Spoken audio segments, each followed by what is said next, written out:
Hola compañeros y maestros, en este día les voy a mostrar una de las noticias de las políticas económicas. En este caso la noticia se llama La economía mexicana frente a la crisis internacional. Bueno, dice que la economía mundial atraviesa una coyuntura sumamente adversa. Dice, quizá la más desfavorable fue desde la Gran Depresión de los 30, es decir, la crisis económica de 1929. Dice, su origen inmediato data de 2007, cuando las crecientes dificultades del mercado hipotecario de Estados Unidos, en un contexto de inadecuada regulación bancaria, sobreendeudamiento del sector privado y crecientes desequilibrios tanto fiscales como la balanza de pagos, dice, detonaron una crisis financiera con graves y duraderas repercusiones en la economía mundial. En efecto, a raíz del colapso del mercado subprime, el escenario económico no solo de Estados Unidos, sino de muchos otros países ha vivido conmocionado por la quiebra de hasta hace poco tiempo prestigiosas instituciones financieras, la contratación aguda del crédito, la caída inestable de los mercados bursátiles y volatilidad de los mercados cambiarios. La catástrofe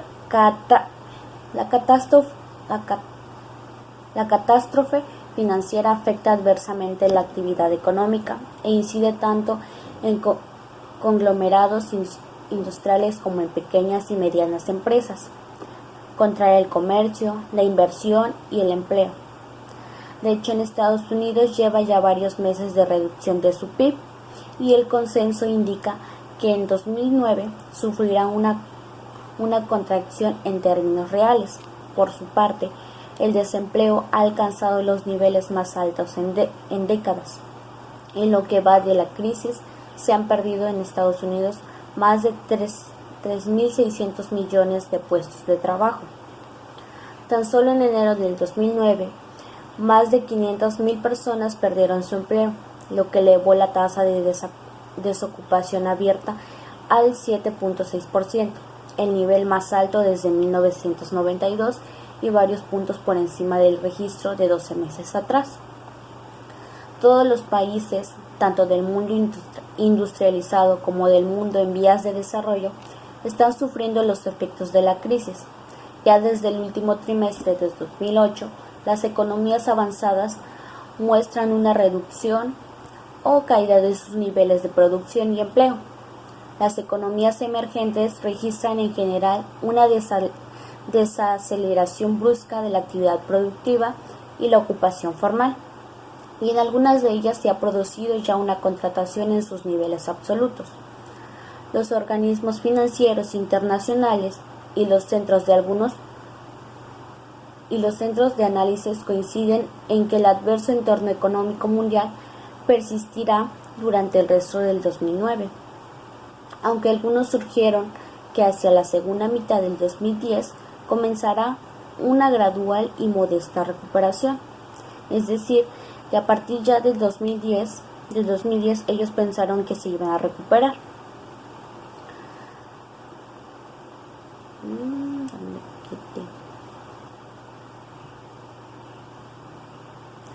En todo caso, al momento de escribir este artículo, en febrero de 2009, las proyecciones del Fondo Monetario Internacional, la Organización para la Cooperación y el Desarrollo y las Naciones Unidas estiman que la economía mundial crecerá escasamente en 2009. Tales estimaciones están sujetas a gran incertidumbre y deben ser revisadas para tomar en cuenta en qué medida las políticas adoptadas por las potencias industriales, en especial la estrategia puesta en marcha por el nuevo gobierno de Estados Unidos, serán o no capaces de corregir la inestabilidad, evitar el colapso financiero e impedir que la economía mundial caiga en una espiral recesiva. La crisis actual genera impactos de diferente magnitud en las distintas regiones del mundo. Si bien Asia es una de las áreas más afectadas, la economía de América Latina también acusa una desaceleración considerable, sobre todo en aquellos países cuyo crecimiento se había sustentado en el alza de los precios de las materias primas de exportación. En la región, todo indica que la de México será una de las economías más afectadas, dada su estrecha interrelación comercial y de todo otro tipo con Estados Unidos. De hecho, ya en 2008, la economía mexicana había sufrido una desaceleración en el ritmo de actividad, al punto que en el último trimestre del PIB real se contrajo 1.8% en relación con el de 12 meses atrás. La masa salarial y la remuneración media cayeron en términos reales y el índice de confianza del consumidor descendió a sus mínimos históricos. De octubre de 2008 a enero de 2009, el número de trabajadores formales, es decir, afiliados al Instituto Mexicano del Seguro Social, IMSS, se contrajo de 14.6 millones a 14.1 millones. Con ello, la tasa nacional de desocupación subió a 5%, su nivel máximo en más de una década. Por su parte, la producción y el empleo manufacturado en diciembre del 2008 fueron respectivamente 6.6% y 4.7% inferiores a sus regiones de 12 meses atrás, lo que elevó a 5% la tasa de desocupación nacional, la más alta en 10 años.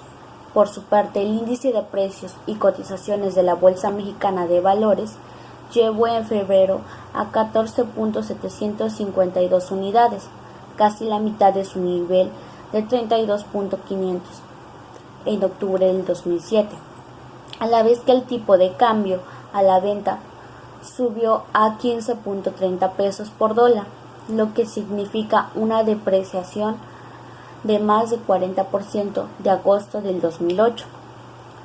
Proyecciones dadas a conocer en febrero por la Secretaría de Hacienda y Crédito Público y por Banco de México estiman que en 2009 la economía podría sufrir una caída del PIB real de entre 1% y 2%.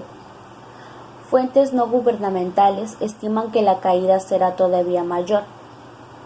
Morgan pronostica una contracción del 4%. En cuanto a la reducción esperada del empleo, su magnitud ha generado un intenso debate. Las caídas netas estimadas van desde 150.000 hasta 800.000 empleos. No obstante tal divergencia, el consenso es que la cantidad de empleos y su cantidad sufrieron un fuerte deterioro. En todo caso, las proyecciones seguramente se modificarán en los meses siguientes de acuerdo con el desempeño de la economía global, especialmente la de Estados Unidos, y con el efecto de los diversos paquetes de medidas con que el gobierno mexicano busca enfrentar la crisis. Dada la incertidumbre en cuanto a la duración y profundidad de la recesión económica mundial y el alcance efectivo de las medidas y programas de emergencia anunciados por el Gobierno de México, resultaría inútil dedicar el presente trabajo a contrastar la verosimilitud de las proyecciones arriba mencionadas. Para el caso mexicano, o tratar de construir estimaciones alternativas, resulta más relevante enfocar el análisis en los siguientes puntos: cómo es la estructura de la economía mexicana hoy de cara a la actual crisis, cuáles son sus principales fortalezas y sus vulnerabilidades, por qué canales o de qué manera se transmiten los principales efectos de la crisis internacional a la economía mexicana, y finalmente cuál ha sido hasta ahora la respuesta del gobierno y qué tan adecuada resulta.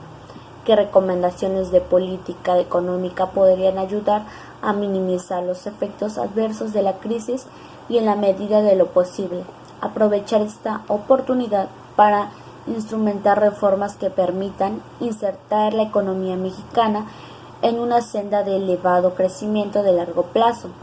El trabajo se organiza de forma tal de abordar estos interrogantes. Dice, fortalezas y fragilidad tras las reformas estructurales. Para comprender las fortalezas y fragilidades actuales de la economía mexicana, es necesario tener en cuenta que su estructura es, en gran medida, la resultante de un intenso proceso de reformas emprendiendo desde mediados de los 80 a raíz de la crisis internacional de la deuda, para abandonar la pauta tradicional de desarrollo basado en la sustitución de importaciones y la intervención del Estado de la economía. El objetivo de este proceso fue convertir las exportaciones y la inversión privada en los motores de la expansión de la economía. Estas reformas, ampliadas por el gobierno subsiguientes, convirtieron a México en una de las economías de tamaño medio más abiertas al comercio y la inversión extranjera, con una reducida intervención del sector público en la esfera económica. Las reformas tuvieron tres ejes. El primero, el más urgente, fue combatir la elevada inflación y corregir el déficit fiscal, ambos fuertemente desestabilizados por la crisis de la deuda y el colapso del mercado petrolero en 1981 y 1986. La estabilización se consiguió solidaridad económica, se consiguió finalmente mediante recorte del gasto público y la aplicación de un programa heterodoxo, el Pacto de Solidaridad Económica, un acuerdo entre los sectores empresarial, laboral y gubernamental que comprendió el control concertado de la evolución del tipo de cambio, el salario mínimo nominal y los precios de algunos bienes básicos, además de enfrentar la inflación y el déficit fiscal. Las reformas se propusieron transformar la estructura de la economía mexicana. Por un lado, se procedió a abrir los mercados nacionales de mercancías, financieros e inversión a la competencia interna, para lo cual se eliminó el sistema de protección basado en una gama de permisos, controles y múltiples aranceles. Por otro lado, se redujo drásticamente la intervención del sector público en la esfera económica. Dice la apertura al comercio y la inversión extranjera, la eliminación del régimen proteccionista, procedió con la firma de acuerdos internacionales proclives al libre comercio, entre los que destaca la adhesión al Acuerdo General sobre Aranceles Aduaneros y Comercio, GATT por sus siglas en inglés.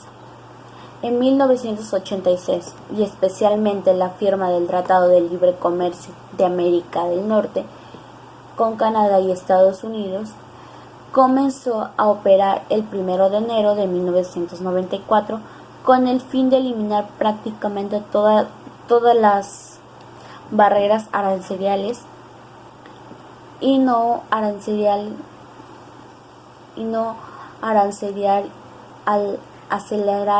al comercio y a la inversión intrarregional en un plazo no mayor de 15 años. Desde entonces, México ha firmado otros acuerdos de libre comercio inter alia con Chile, Costa Rica, Colombia, Venezuela, Bolivia y la Unión Europea. En este ámbito cabe destacar también la adscripción de México a la OCDE y a la Organización Mundial de Comercio. Cabe notar que mucho tiempo antes de firmar el Tratado de Libre Comercio, México había comenzado ya a desmantelar de manera unilateral un sistema de protección comercial. Desde mediados de los 80, primero de manera gradual y luego en forma más acelerada, fue eliminándose, es decir, que fue creando un sistema de protección, o sea, solamente México, de manera un poco lenta, y cada vez que pasaba, pues se iba acelerando la creación de ese sistema de protección comercial. se fue eliminándose el requisito de permisos previos a la importación. Se disminuyó el número y la dispersión de tarifas arancelarias y se canceló el esquema de precios oficiales que prevalecía sobre algunas importaciones y exportaciones. De hecho, hacia fines de 1988, es decir, varios años del inicio del Tratado de Libre Comercio, el mercado mexicano ya era uno de los más abiertos del mundo a la competencia foránea. Poco antes del arranque del Tratado de Libre Comercio, solo el 20% de la importación estaba sujeta a permiso previo, el arancel máximo era de 25% y el promedio era de 11.5%. Con el Tratado de Libre Comercio, solo unos pocos rubros considerados no estratégicos, entre ellos el maíz de automóviles y el equipo del transporte, mantuvieron cierta protección comercial de manera temporal. Por otra parte, el tratado incluyó entre sus elementos adicionales el compromiso de liberación de los flujos de inversión extranjera y la incorporación de ciertos criterios ambientales y laborales. Para México, el Tratado de Libre Comercio tuvo tres objetivos. El primero fue reducir las presiones inflacionarias mediante una mayor competencia externa. El segundo consistió en insertar la economía en una trayectoria de elevado crecimiento de largo plazo impulsada por las exportaciones del mercado estadounidense. Y el tercero fue asegurar la irreversibilidad del proceso de reformas económicas. La liberación de la inversión extranjera avanzó de manera menos rápida, pero igual de firme que la apertura comercial, mediante una serie de modificaciones de la Ley de Inversión Extranjera de 1973. Se procedió a eliminar los topes y controles sobre la participación del capital extranjero en la mayoría de las actividades productivas. Una marca señera en este esfuerzo fue el Reglamento de Ley para promover la inversión mexicana y regular la inversión extranjera de 1989. Este reglamento, más acorde con la apertura de la economía, eliminó los límites máximos legales a la presencia del capital externo en gran parte de actividades productivas. Más tarde, en diciembre de 1993, se promulgó la nueva Ley de Inversiones Extranjeras en concordancia con el Tratado de Libre Comercio, que estaba a punto de entrar en vigencia. Dicha ley permitió la participación mayoritaria de inversión extranjera en un número de actividades cuya producción equivalía a 81% del PIB, es decir, el Producto Interno Bruto. Entre las áreas que se liberalizaron se encontraban las sociedades de producción cooperativa, la televisión por cable, la provisión de servicios marítimos y las transportaciones terrestres de pasajeros y de carga por autobuses y camiones.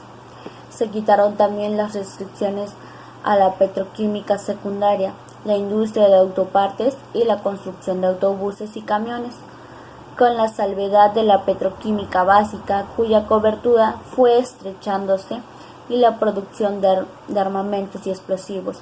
Manufactura quedó totalmente abierta a la inversión extranjera, incluso mayoritaria. La última medida significativa de apertura adoptada con la crisis de 1994 fue el rescate del sistema bancario comercial mediante la autorización al ingreso de inversión extranjera sin establecer topes de ningún tipo. Reducción de la intervención del sector público en la esfera económica, la cancelación del sistema de protección comercial y del límite a la inversión extranjera directa produjo una disminución fuerte de la gama de controles y formas de intervención del sector público de la economía. Este esfuerzo fue acompañado por un proceso de privatización de entidades públicas y la eliminación de la política industrial. Respecto al primer punto, la privatización de empresas públicas, elemento esencial de las reformas estructurales, buscó dar mayor margen de acción al sector privado, además de reducir el déficit fiscal, pues salvo excepciones de empresas desincorporadas, generaban pérdidas. La venta de empresas públicas tuvo dos grandes momentos. El primero, a mediados de los 80, abocado a la venta de unas 200 empresas medianas o chicas que, en general, no gozaban de posiciones privilegiadas en sus mercados. El segundo, entre 1989 y 1996, incluyó la venta de empresas grandes con fuerte poder de mercado. En total, implicó el traspaso al sector privado de más de mil de las 1.155 empresas públicas que existían en 1982. Desde entonces se han producido unas pocas privatizaciones más de empresas ferroviarias, administración portuaria y otros servicios.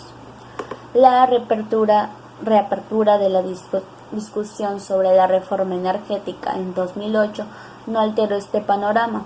De hecho, se mantiene la fuerte restricción a la participación del sector privado en la petroquímica básica, si bien en la petroquímica secundaria admite hasta 100% de inversión privada, local o extranjera.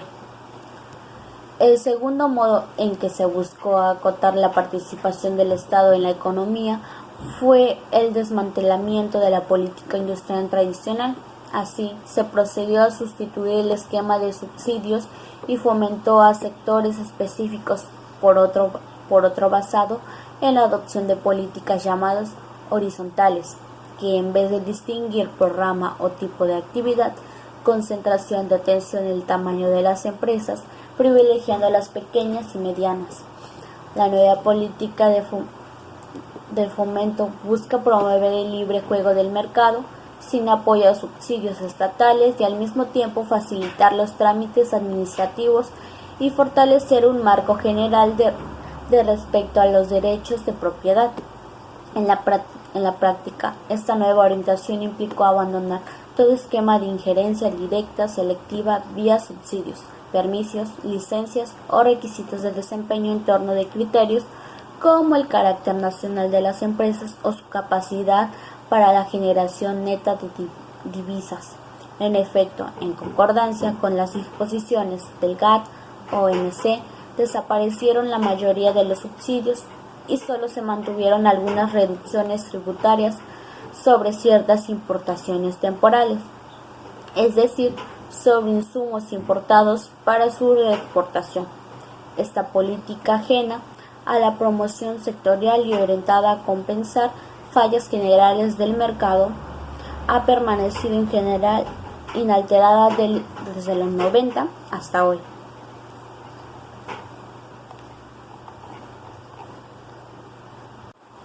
Bueno, pues esto fue todo sobre la economía mexicana frente a la crisis internacional, que es una de las políticas económicas importantes, en la cual se destacó sobre la baja economía que se ha tenido no solo en México, sino a nivel mundial, como son Estados Unidos, entre otros países como Colombia, Venezuela, Bolivia, y pues como se los dije, como lo leí, pues tuvo un gran impacto, la economía ha tenido un gran impacto en nuestras vidas comunes, ya que pues hay mucho desempleo, como lo estamos viendo en esta pandemia, gracias al COVID-19, muchas personas han sido desempleadas, a muchas personas les han reducido el salario, pues eso fue todo. Gracias.